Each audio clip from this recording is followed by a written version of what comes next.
ജമ്മു കാശ്മീരിൽ അനധികൃതമായി താമസിക്കുന്ന റോഹിംഗ്യൻ അഭയാർത്ഥികൾക്ക് വെള്ളവും വൈദ്യുതിയും പോലുള്ള അടിസ്ഥാന സൗകര്യങ്ങൾ ഒരുക്കേണ്ടത് സർക്കാരിന്റെ ഉത്തരവാദിത്വമാണ് എന്ന് നാഷണൽ കോൺഫറൻസ് പ്രസിഡന്റ് ഫാറൂഖ് അബ്ദുള്ള.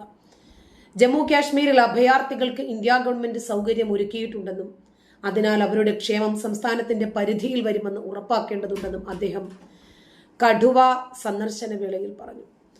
ജമ്മു നഗരത്തിൽ റോഹിംഗ്യകളെയും ബംഗ്ലാദേശികളെയും കുടിയിരുത്തിയതുമായി ബന്ധപ്പെട്ട രാഷ്ട്രീയ ഗൂഢാലോചനയെക്കുറിച്ച് CBI അന്വേഷണം വേണമെന്ന BJPയുടെ ആവശ്യത്തെ തുടർന്നാണ് ഫാറൂഖ് അബ്ദുള്ളയുടെ പരാമർശം. ഈ നടപടികൾ രാഷ്ട്രീയ പ്രേരിതമാണെന്നും പ്രത്യേക സമുദായങ്ങളെ സംരക്ഷിക്കാൻ ലക്ഷ്യമിട്ടിട്ടുള്ളതാണെന്നും BJP നേതാക്കൾ അറിയിച്ചു. അഭയാർത്ഥികൾക്ക് വാടകയ്ക്ക് നൽകുന്നവരെ ലക്ഷ്യമിട്ട് എല്ലാ വാടകക്കാർക്കും ജമ്മു ഭരണകൂടം അടുത്തിടെ പോലീസ് വെരിഫിക്കേഷൻ നിർബന്ധമാക്കി. പല ഭൂവുടമകളും അവരെ താമസിപ്പിച്ചതിന് നിയമ നടപടികളിൽ